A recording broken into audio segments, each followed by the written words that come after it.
હાલો, ઘડિયાળ આવી ગઈ, ઘડિયાળ. લ્યો બોલો, ઘડિયાળ વેચવાનું ચાલુ કર્યું. હા ઓલા દાદા ઘડિયાળ લઈ લ્યો. આ શું છે? હે લ્યો બોલો, કેમ ઘડિયાળ ગળામાં બાંધી? એ મારા માણસનો પગાર વધારી દીધો, હવે ટાઈમ ટુ ટાઈમ કામ કરે ને. પણ તમે ગળામાં ઘડિયાળ બાંધી એમાં તમારો માણસ કેમ ટાઈમ ટુ ટાઈમ કામ કરશે? એ 2 વાગે એટલે એને હું કહી દઉં ને, જા ઓલી વાળી આટો મારી આય. પણ ઈ ઓલી વાડીએ કામ કરવા જાય છે તો એને કેમ ખબર પડશે કેટલા વાગ્યા ઈ? ઈ હાસું. તો એટલે તો કેવી ઘડિયાળ લઈ લ્યો. આ તો લાવો એક ઘડિયાળ આપી દો. હવે એક ઘડિયાળે શું થાય છે? તમારા માણસને જ્યાં કામ કરવાનું હોય ને ત્યાં બધે ઘડિયાળ ગોઠવી દો. એક ઘડિયાળ ટ્રેક્ટર ગોઠવી દો, એક ઘડિયાળ ખેતરમાં મૂકી દો, એક ઘડિયાળ ઓલી વાડીએ મૂકી દો, એક ઘડિયાળ ઓરડીમાં મૂકી દો, એક ઘડિયાળ લીમડે બાંધી દો. જ્યાં તમારો માણસ કામ કરતો હોય ને ત્યાં એને સામે ઘડિયાળ દેખાવી જોવે તો ટાઈમ ટુ ટાઈમ કામ થાય.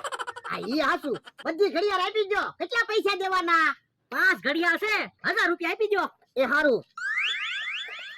અલ્યો 1000 રૂપિયા. હાલો મમરાભાઈ આપણે જા